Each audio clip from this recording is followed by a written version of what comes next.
Hi, everybody. Will here with this week's interview chair, brought to you by Canine Chronicle TV and Dog Show Tips.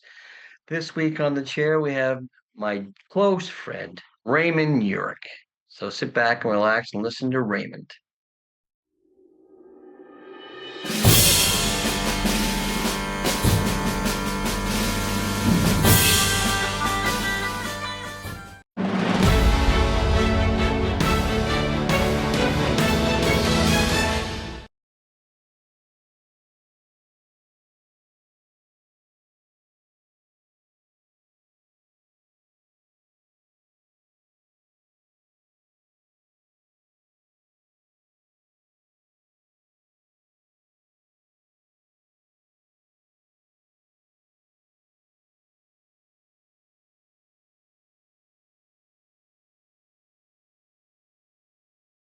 Hi, everybody. Will here with another episode of the interview chair, brought to you by Canine Chronicle TV and Dog Show Tips.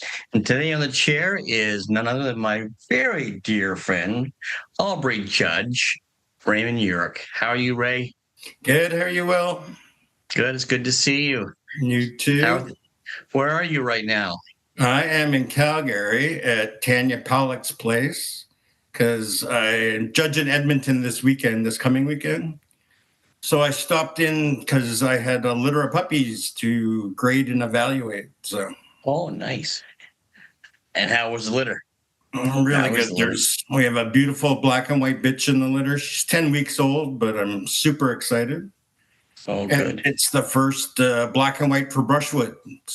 Oh, really? Yeah. Was that one you had before? Was that one you brought in? You imported, or you brought in from somewhere else? Yeah, I imported her from Snow Hill. Okay. So I am fond of black and white ones. All right, let's get rolling. Tell everybody that's listening, so my mom. And my sister. And your sister. How you got started in the sport of dogs. So we got started by necessity. My dad was a farmer, a hobby farmer, and we lived on a property outside of Thunder Bay. And he wanted to raise cows and pigs and chickens and ducks and all of those crazy things. And at the time we had a crossbreed, a Newfie Lab cross, but he was getting old. So he wasn't doing the greatest job protecting the property anymore. So we did our research, and lo and behold, my aunt, my mom's sister, my Auntie Charmaine, she bred Great Pyrenees. So when we did the research and realized that we had a family connection to a breed that was bred to actually breed perimeter guard dogs, we went to a dog show, met my aunt, and then my mom got 2 Great Pyrenees bitches from her. And from there, that's how we got the bug. The one bitch that my mom got from her, Ebro's Afternoon Delight, is still the top winning Great Pyrenees bitch of all time, best in show winner. And if this is a dog you brought in as a guardian dog at your farm. Yeah. Okay. What made you decide to show her? And who showed her? My mom showed her. And if anyone knows my mom, she's not the greatest handler in the world. So I can honestly say that gout, I think. That bitch won on her own merits. So my sister and I became dog show junkies from that point because we loved going to dog shows. We loved hanging out. We fell in love with junior handling. And so that's how the family bug started. Where did we go from there? Because I know before I even met you two were showing some dogs up at Thunder Bay, and that's how I noticed you two. So as junior handlers, especially coming from a small town like Thunder Bay, where we didn't have professional handlers, so we got really good at being junior handlers. So then a lot of the local breeders wanted us to show their dogs. So we started doing that, and we're starting to get into getting our own dogs. My sister got English setters to start, as you know. And my first breed was an Afghan. I remember that. Yeah. Because I showed, when I was in junior handling, the three breeds I showed the most were Afghans, Whippets, and English Springers. So I had my name on lists for puppies out of all three of the breeds, and whatever popped up first was the one I was going to get. So the Afghan litter came up first, so I got an Afghan first. So, and then from there, I think probably because the addiction was so strong, as you know, from my sister and I, that we wanted to grow beyond Thunder Bay. So that's when we started becoming assistants and stuff like that. So the first handlers I worked for were Wendy and Richard Paquette in Sudbury. So it was kind of close to home, just in case I got homesick and they had to send me back quickly. But when I was at Wendy and Richard's, I learned a lot about breeds that I didn't have a clue about, like drop coats. Right? Drop coats, that's a whole world unto itself. And then through Richard, terriers, because at the time he was showing the Lakeland that went #1 of all breeds that year, Danny the Lakeland. Yeah, so that's basically how that got started. And then from there, from Wendy and Richard, I wanted to add to my repertoire. So that's when I went to you and Allison. So then I got to learn sporting dogs and poodles and beagles. It is. And we had a lot of fun. We had a lot of fun. How long were you an assistant for? If I had my way, I would have stayed an assistant forever. And you know this to be true. I loved being an assistant. Oh, you were a great assistant, Raymond. I loved all the background work. I loved grooming dogs. I loved taking care of dogs. I liked that whole bond that you got to build, especially as an assistant, because there was no pressure to it, right? So I would, if I had my way, I probably would have stayed an assistant forever. But as you know, we have to grow up and we have to move on. So, yeah. But I was off and on because I tried to go to school in between working for Wendy and Richard, and then before I went to you. But I would say for sure I was an assistant for over 6 years. Yeah, between the two. And where did you go right after you left us? I moved out west, and that's when I met Andy Bullock and Elaine Mitchell. So then after that... At one point, Andy and you both worked it for me. Yeah, we came back to do that. Right, okay. So we were handling on our own out west, and that was cool because then I got really big into Bichons at the time. And that's when Bichons were really taking off in Canada. And actually, that was when the trim changed. Remember when Bichons used to have the bell head? Big bell, yeah. Yes, big bell head. And we were all part of that.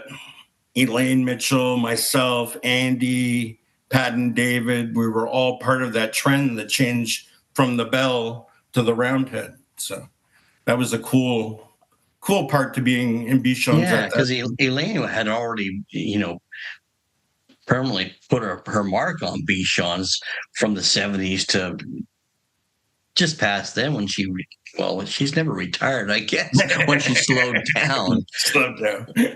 But I remember her early trims were the bell trims. So. Yeah. So, and then Andy and I got together. We were together for about 1.5 years. And Allison came out to Maxine Keith's show, Westerly. Oh, yeah. And she was pregnant and she had Miss Kate and she stayed at the house. And something came up in conversation because of Luden, right? Because I left your place when Ludi was a baby. And Allison came out. We were having this conversation. She goes, "Oh, I really want an assistant. And we're going to show Luden next year." And I said, "Well, if you promise me that Luden goes top dog, I'll come back."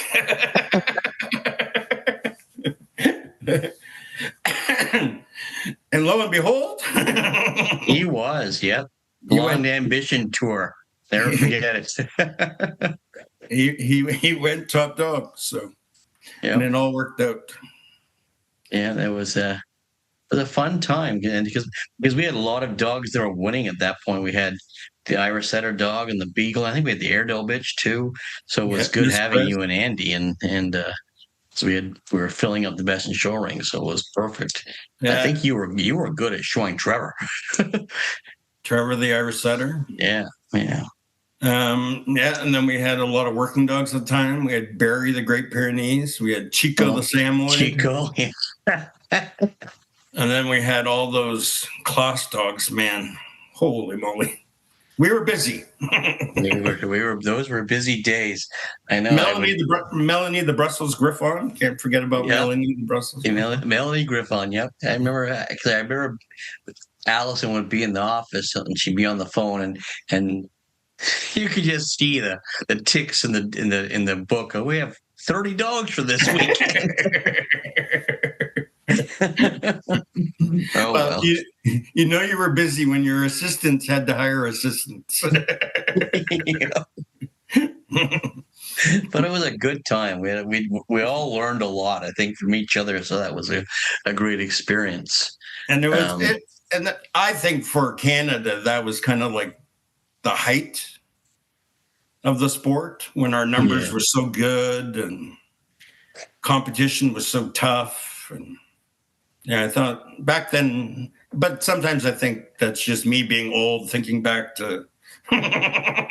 No, I think we did live through the high point of the sport because we got to see like the tail end of Garrett, God rest his soul. Then we saw Bob Newlay, and they were on their way. But there was all a bunch of new handlers coming in, and it just there was great mentors. So the new handlers coming in were all competitive, and it was a good time. We had good judges and good strong dog Yeah, shows because back you then. guys had all worked for the greats, and then we worked for you, and it just kept on snowballing like that. Yeah, it was a lot of fun. So after you left us, did you and Andy go off on your own again? No, we decided to take a break because the Ludi tour was intense. So we took a break to have a real life for a while. So we What's a moved real life, Ray? we got real jobs. We moved downtown Toronto. Oh, I remember that. Yes. We got really skinny. Yeah, but then of course, like all breaks, right? If you're an addict, you're always an addict. So soon that wore thin, and then I moved back out to Calgary, and then I started up on my own. So, and again, starting with Bichon's, because most of my Bichon clients, the moment they heard that I was coming back, they all started rubbing their hands together. Get you back, yeah. So, When did you and Sean become a team? probably about 2 years after I had been back. Okay. So I had already built up a clientele. Then he appeared in town one day because he had moved back into Carol Graham's. And then the funny thing is that Sean and I basically had known each other all of our lives because of the poodle connection, right? Sure. Because he worked for Mark, and then I worked for you guys, and we always used to stop in at the kennel, and because at the time Mark was showing Banner for Linda, and we were showing for Linda, so yeah, Sean's Yes, kind our of paths always, did cross a lot. Yeah. so Sean's always kind of been in my life. So then, yep, Sean and I got together, and then we built a handling career from there. And yeah, I could talk about that for more than 2 hours. So, Well, you don't get that long, but I want you to give us the Cole's notes for sure. what are some of the greatest accomplishments? So I was always proud when I retired that I won best in shows with a breed from something from all 7 groups. And and I always constituted myself as a true all breed handler. And so that's something I've always been really proud about. And I think when I went into handling, I didn't want to be the guy that held the lead. I really wanted to know how to groom everything that I showed. I really wanted to be able to do a really good job at breed specific handling. You know what I mean? Like really showing the breed the way a breeder would show it or an owner handler would show it. So I always really sunk myself into that. And that's probably one of the things I was the most proud of, is I can go from showing a Pekingese to an Old English sheepdog to a Whippet to an Irish setter to whatever, right? Yeah, because up here in Canada, we have to be that versatile. We really do, because we don't have the numbers to be a specialist in the sporting group or a specialist in the hound group. So we would get dogs that, thank God we had such a versatile team when you were all there, because we get breeds sometimes like Melanie Griffon. We got Melanie Griffon. If it wasn't for you, I didn't know anything about Griffons at the time. So. No, and we learned a lot. And I think that's probably the most important part, right? And one of the things that I think the sport's lacking right now is that whole mentorship thing.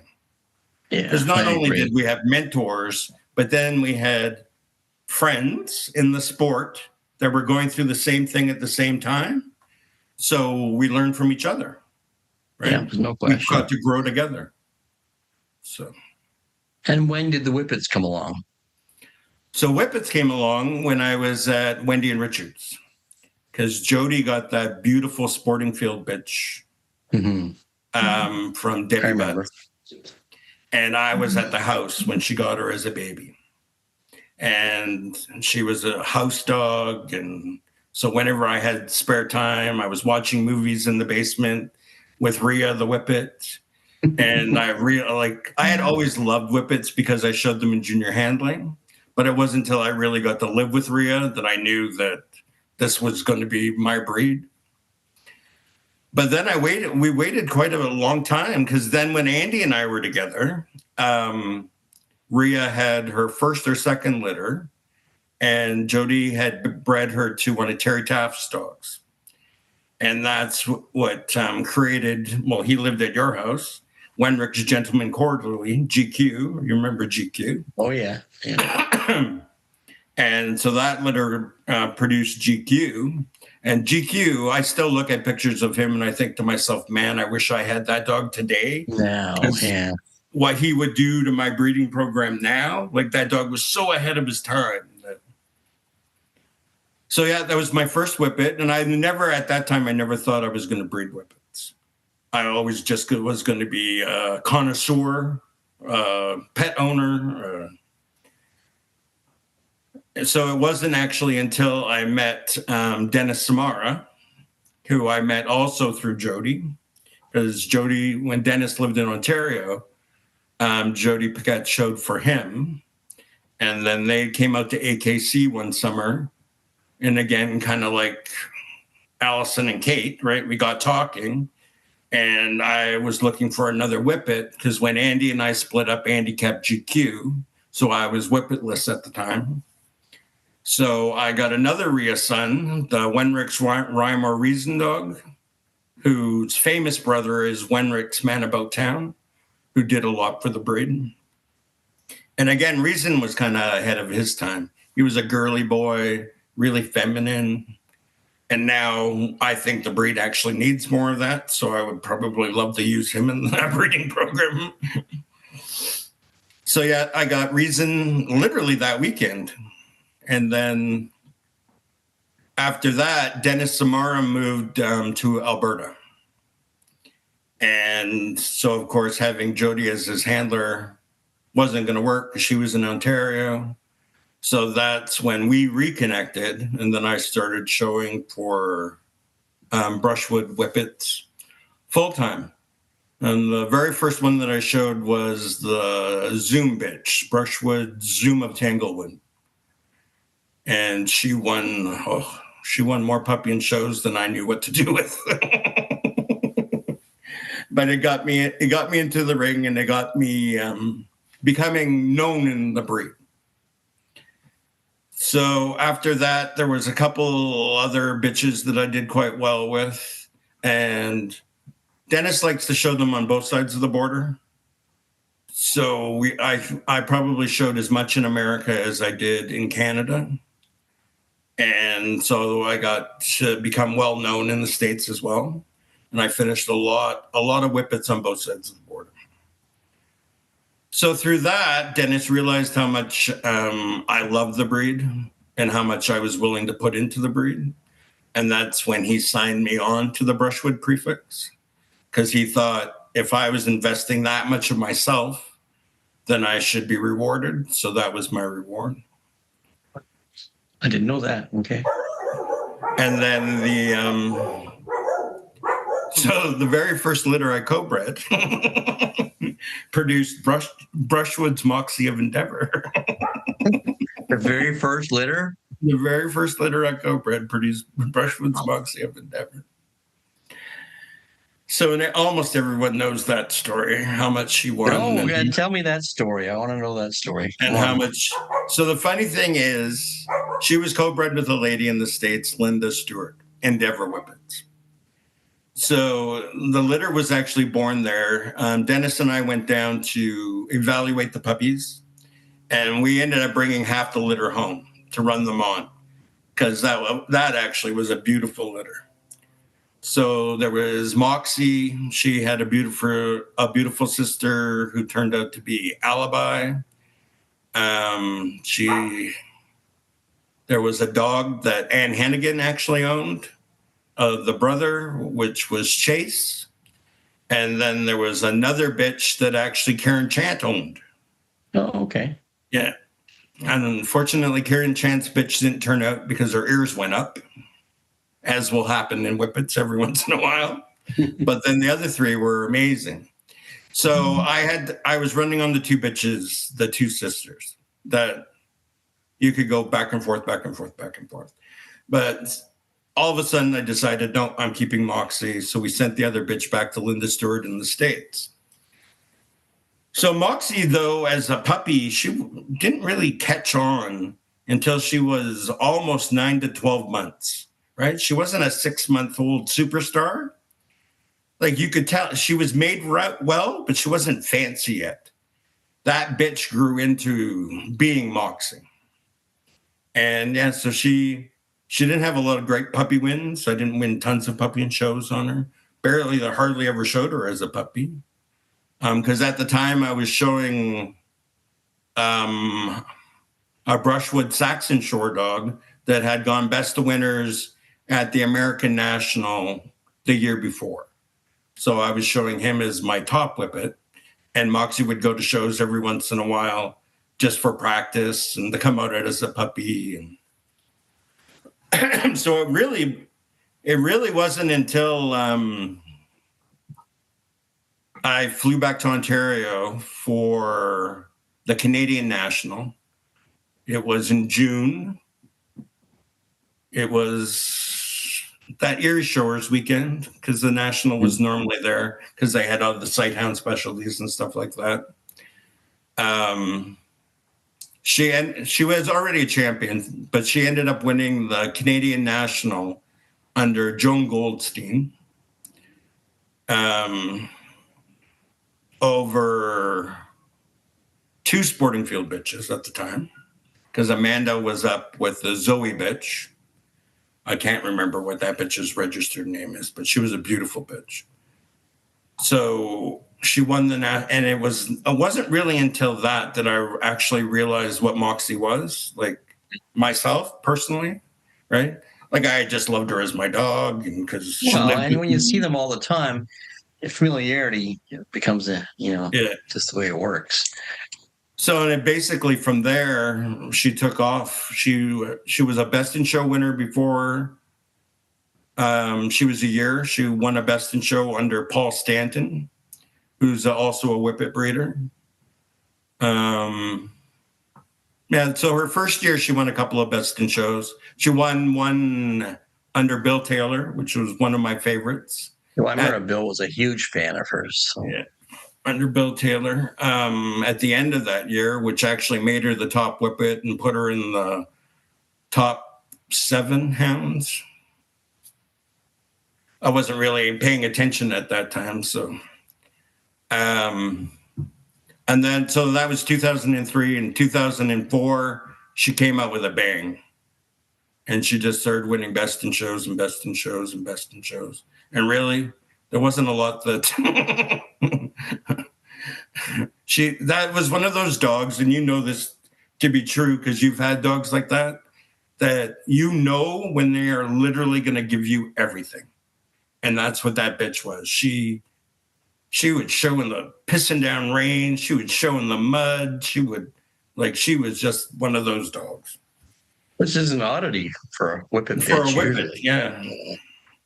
But yeah, so she had a great year. That year she was, of course, number 1 whippet, number 1 hound. Top 5, I think I was that year. Top 5 all breeds. But also during that year, she won the American National from the classes, from the open bitch class under Espinang. So that's a huge win. Yeah, and that will always be one of my biggest highlights. And yeah, the end of her career, she had won 3 American Nationals. The following year, I took her back to the National, and she went best of opposite sex under Ann Rogers Clark.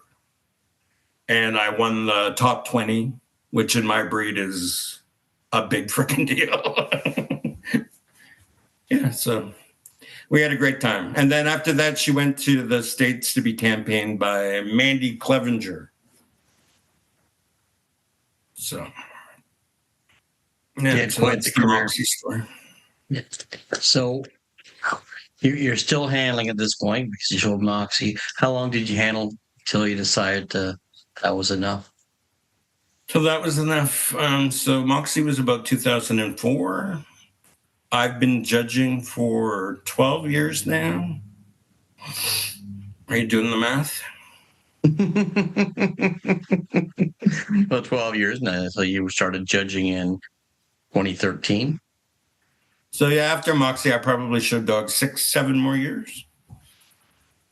And we had amazing clients. Like if I think about how lucky I was as a handler, because I got to show Old English Sheepdogs for Terry Carter. I got to show Scotties and Wire Fox Terriers for Darrell Heck. We showed Standard Poodles for Carol Graham. English Cockers for Ginny and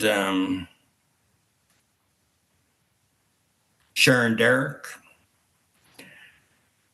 Right? Like I had, in the end, I had a pretty gifted handling career because we got to show generations of dogs, not just a dog. So. Yeah, it's nice when you can be involved with families of dogs because then you tend to know what to expect as well. So.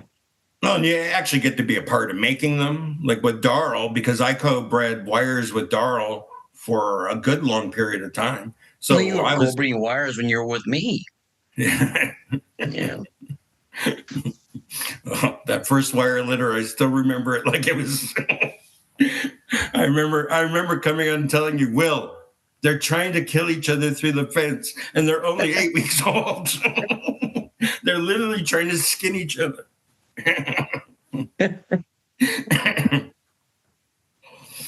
Yeah. I loved breeding Wires with Darrell. That was a lot of fun. I bred Bichons with my client at the time, Deb McFarland, and we bred some beautiful Bichons. And then, of course, I bred poodles, minis, and toys with Sean. But that's basically as far as the dabbling in other breeds went. But Whippets, since Moxie, Whippets have been my priority breed. So did you always know you wanted to be a judge? I wanted to be a judge before I ever wanted to be a dog handler. Really? I loved evaluating puppies. And in Thunder Bay, everyone goes, oh, it must have been hard growing up in Thunder Bay. Well, really, in all honesty, it at that time, we had some great dog breeders. And being a keen kid, everyone loves that, right? So every time someone had a litter, we got invited over to look at puppies, right? And then sooner or later, they asked my opinion. And normally I was bang on, so, right? But yeah, I knew from a very young age I wanted to judge. And because I just love evaluating breeding stock. It's one of my most favorite things to do. I love comparing apples to apples, oranges to oranges. So did we figure out you retired around 2012 then? Is that what we figured out? As a handler? Yeah, about 2012.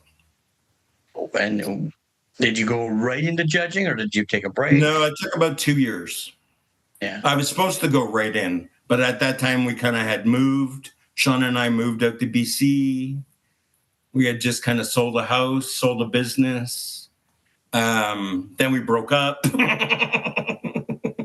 So all those life choices kind of delayed me for about 2 years from writing right away, which was good because, in all honesty, I was probably ready to write, but at the time I didn't think I was ready to write. So for 2 years, I went to every hound specialty I could get to just to watch dogs. Go to California to watch the Saluki specialties down there because some of those specialties got 130 dogs, right? So I did a lot of prep work before I wrote. Was there anybody you spoke to before you decided to take the leap? Pardon me? Was there anybody you spoke to before you decided to take the leap? Like, who was your judging mentor? We all have to have a judging mentor up here under CKC. So my mentor is the great Virginia Lion. Mm-hmm. So, of course, before I asked her, I made sure that I had all my I's dotted and my T's crossed. But she was great. My 101, she taught my 101. And back then you could only do 101s in person. So I thought that was a great 101. And it's super. All aspects of the dog game, it's super important to have good mentors in everything, right? As a dog breeder, I've had amazing mentors. As a handler, I had amazing mentors. And I was super important that before I went into judging that I had an amazing mentor. So I was very, very lucky that Ginny took me on. So do you remember your first assignment still? Yeah, it was at Fraser Valley. I can't remember how many dogs it was. But yeah, it was cool. It was kind of like you were nervous before it started, but then the moment I got in the center of the ring, everything kind of clicked into place. So I remember my first U.S. assignment. I had barely finished the hound group, actually. I don't even think I finished the hound group. I was approved for my first half, which was all sight hounds, Rhodesian Ridgebacks. And Betty Ann Stenmark gave me my first American assignment at Del Val. And at that time, it was like a hound weekend. They had Whippet specialties, Borzoi specialties, Saluki specialties, Ridgeback specialties. If it was a sight hound, they basically had a specialty. So on half the hound group, I judged a full 3 days. And some of my breeds were, the Saluki specialty was about 110. Ridgebacks were around 100. The Whippet specialty was about 60. Borzois were about 50. And I can tell you that is the best experience I had ever had because you were new, you were full of knowledge, and you actually got to go and apply it. And you got to learn so much about yourself in the moment, right? Because you can go to all these seminars and you can read all this stuff, but it's not until you actually go and physically apply what you just learned that I think you learn the most. Oh, yeah. Right? And actually to have the chance to apply it like you did, that's an amazing opportunity. Because So, there's some judges up here that they'll never see 60 whippets, right? They just won't. So in one spot. And so that will always be, and I thank Betty Ann all the time, but that will always be probably the assignment I remember the most, just because it meant so much at the time to me. Right. And you have a pretty exciting assignment coming up soon too, as well, in February. Where's that? Year.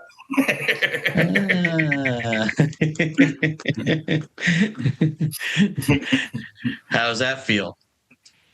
Well, growing up in this sport, that Westminster is the pinnacle, right? I've been as an assistant, I've been as a handler, I've been as a breeder, I've been as a spectator, I've been as a ring steward. So to be able to go and judge at the 150th anniversary, that's, yeah.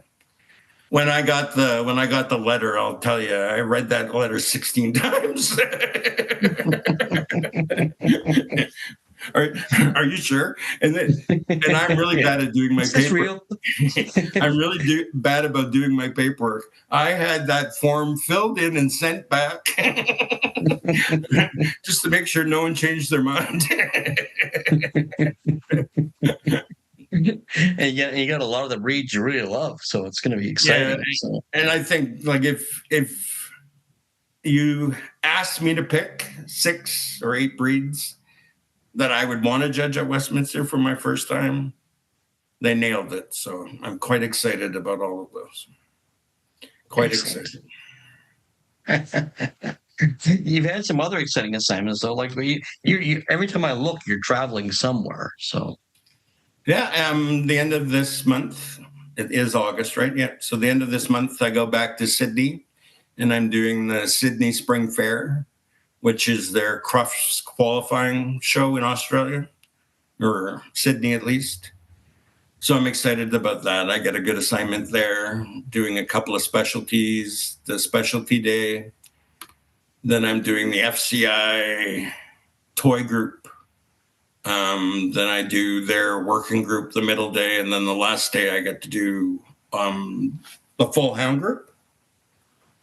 So I'm excited about that. I've been to Sydney once before. Again, early in my career, I got to go over and do a big whippet specialty, over 130 whippets. I did a Weimaraner specialty that was about 90 Weimaraners. And then I did sight hounds at a sight hound specialty. So that was pretty cool for, at that time, again, kind of like Betty Ann, I don't even think I had 2 full groups. So I had hounds and then half of sporting. I did in the US, the biggest specialty I ever did was for the Southern, the AWC Southern.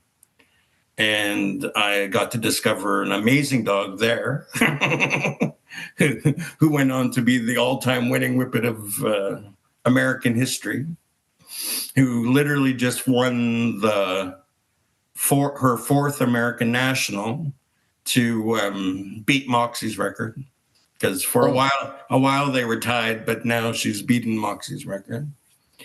So that's the Great Bourbon. I got to discover her in the 12 to 15 class at the Southern Specialty. So that was a pretty big feather in my cap. But she was one of those bitches that I think this happens to anyone in any breed. You know, when something appears in front of you and all of a sudden you get goosebumps and chills, and right, you don't really know what you see until you're seeing it. And I remember she was on the table, and as I was walking up to her, the only thing that went through my head was, please walk, please walk, please walk. And lo and behold, she turned out to be a great walker. So. That's exciting. So you've worn a lot of caps now. So you've had a assistant, you've been a handler, you've been a breeder, and now you're a judge. What advice is there? Okay, let's say a youngster came up to you and said they wanted to be a professional handler, but they were in their teens. What advice would you give them? It's a lot of hard work, right? It's not something that you can go into without a lot of hard work, right? It's a lot of hard work. To make sure that you find the right person for you, right? Because there are a lot of handlers out there that might be hard to work for or easy to work for. Kind of have to find one that works with your personality. And you really want a good mentor. Like I said, one of the most important parts about this sport at any level is to constantly find the best mentor. And sometimes that's the best mentor for you. Mm-hmm. So that's that probably almost envelopes all the questions I asked you. But like, let's say as a judge, you're going to say the same answer. Yeah, as in Canada, I think part of the problem that we have is that it becomes a race. And I don't think it ever should be a race. I think you need to take your time. Well, the way I laid it out when I became a judge, of course, I started with hounds because I was the most comfortable in hounds. Then I went into sporting because I thought that group, because I grew up with English setters because of my sister. And then because of working for you, I had my hands on so many different types of sporting dogs, right? From English cockers, American cockers, God, those field spaniels, flat coats, golden retrievers, right? Like, yeah. So sporting was an easy comfort for me to go into next. And then I went into working because my family started in that breed. And then as a handler, I had a lot of success, especially in giant and standard schnauzers. So I waited on terriers, which is crazy because I've had terriers all my life. Like I think. Yeah, you have. Yeah. I still remember when I first introduced you to George Ward. You remember that? Yeah, exactly. You were so excited to meet him. Yeah, so I think beyond that, education is super important. Ginny and I fight about this all the time because she says any education is good education, and I disagree. I sometimes think that bad education can lead you down a path that takes you too long to come back from. As long as you recognize it as bad education, you're Right. okay. Like sorry to interrupt, but I tell a lot of people that they'll say, I want to go to this seminar, that seminar, and they'll tell me who's giving it. And I'll say, well, I said, as long as you keep it in perspective and take out what you can from it, it's going to be beneficial for you. So yeah, I agree 100%. You have to be able to evaluate the information that you are being given. Right. Because it all comes down to the student. I say this a lot. I get a lot of people saying to me, because I do handing classes a lot, and so I have a lot of interaction with people, and they'll ask me, well, how can the judging get better in Canada? Why can't we have better judges in certain? And we have a lot of good judges, but there's a lot of judges. And I said, it's not the education. We can't train them any. The education is out there. It's up to the individual student. It always is. If you're a good student and you're willing to take the pros and cons of what you're learning, you're going to take it in and be good at what you do, or at least try to be. That's the most important part, right? Being a good student. And like I said, when I went to handling, I said, oh, you froze. To be a very breed-specific handler. Well, when I went into judging, I want to be exactly the same. I want to be a very breed-specific dog judge. I want to judge the breed like a breeder would judge the breed. Right? And in order to do that, you literally have to go get the information. And you have to get it either through seminars. I'm a very visual learner. So I love to go watch big entries being judged by someone I respect, because I learn a lot that way. And then I'm not afraid after to go and ask to go over that dog, right? Now that I'm an all-breed judge, it doesn't quite work because you never know when you're going to come across whatever. But in the beginning, like before I went into another group, like before I went into sporting, I'd go to an Irish setter specialty, watch someone like you do the Irish setter specialty. And then after the winner came out, I'd run over and ask to go over the dog, right? Yeah. And I think we've had moments in our career where we've compared, like you'll be judging something and I'll watch it online and we'll talk about it and vice versa. I think that's really important, because we don't always agree, but I understand your perspective. As long as you understand mine is always right. But See, and I'm really lucky because I have Sean, yeah, right? So 90% of the time, Sean and I agree. The 10% that we don't agree, that's when we have the most interesting conversations. But 90% of the time, we agree. But having someone that went through at the same time as I did, right? We've had a lot of very similar experiences, got to judge in some pretty big arenas, right? So it's good. And that's a friendship mentorship, right? So right. I think Yeah. that's super important too, to have Oh, for someone sure. going through the same system you're going through. I think you're lucky to have that relationship. Oh, So, for sure, for sure. all right, Ray. I'll ask you one more question, and you can go about back to your Whippet world in Calgary. um, if you were able to meet the 20-year-old Raymond Yurick right now, is there any advice you'd give him? um, Enjoy the moments while they're happening. I think sometimes, especially again, this could be old me looking back, right? But sometimes I really wish that I would have been in the moment a little more, especially when I did my top dog year, because I was only going to do it once. And yeah, I think I hurried through that a little too quickly. But yeah, I think the most important thing is to enjoy the moments while you're in them, right? That's good And advice. maybe it's also because we're losing some of my favorite people, right? Every once in a while, when you get asked who do you miss the most, or who would you like to have dinner with if you could, right? I was thinking about Garrett the other day, Garrett Mhm. Lambert, and really, I wish I spent more time with Garrett when Garrett was around. Well, it's just amazing. I think about Garrett a lot. I have a picture of him right there on my wall over there, and I always wonder what would have happened if he hadn't gotten ill, if he was still here today. Where would he be, and what would he be? I'm sure he'd be. Like I'm getting goosebumps now. Well, I'm sure he'd be incredibly important to us. He's already important to us, Mm. but I mean, I'm sure if he were here today, he'd be someone we all leaned on still. Um, like I remember when he just lived down the road, I used to call him every Monday and talk about things.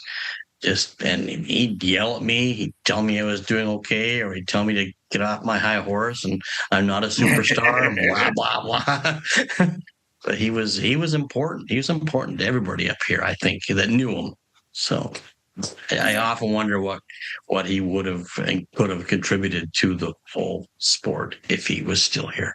So And same with Susan Hellman. Like, yeah. luckily, I was working for you the year that she was campaigning the Lakeland. Hmm. So We got to see her a lot. she would fly out all the time, right? Yeah. So I literally got to spend almost a year with Susan Hillman that I would have never ever got to spend time with, right? So getting to know someone like that, who for me was so iconic, right? So Yeah. One of my favorite stories about Susan is somebody asked Mrs. Clark who Susan Hillman was, and her response was, "Like you took me and bred me to Janie, you get Susan Hillman." truth. I always love that. I often wonder if Susan knew she said that because that's incredible, right? That's Yeah, incredible. But it's the truth. She was that's the a big lady of our compliment. dog shows up here. So, and she was tough as nails in the ring, but you could ask her anything you wanted. Oh, see, now we're going down memory lane. Yeah, exactly. 4 hours later. Yeah, yeah, no, that's what I mean. We were lucky. We got to meet these people and talk to them and spend time with them, and we were so lucky. I think we lived in a very important part. important time in our sport anyway. Yeah. Wasn't supposed to go off that direction, right? Don't get all teary-eyed on me. All right.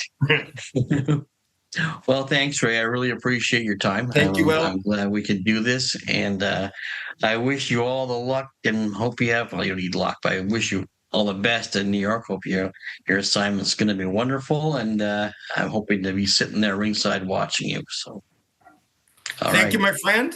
Looking forward to seeing you. Okay, great to see you. Bye-bye. Thanks, Ray, and I hope you're enjoying your trip to Australia. Anyway, if you like what you're seeing here, make sure you press the like, share, and subscribe button. And don't forget about the podcast, The Dog Show Drive, which comes out every Thursday.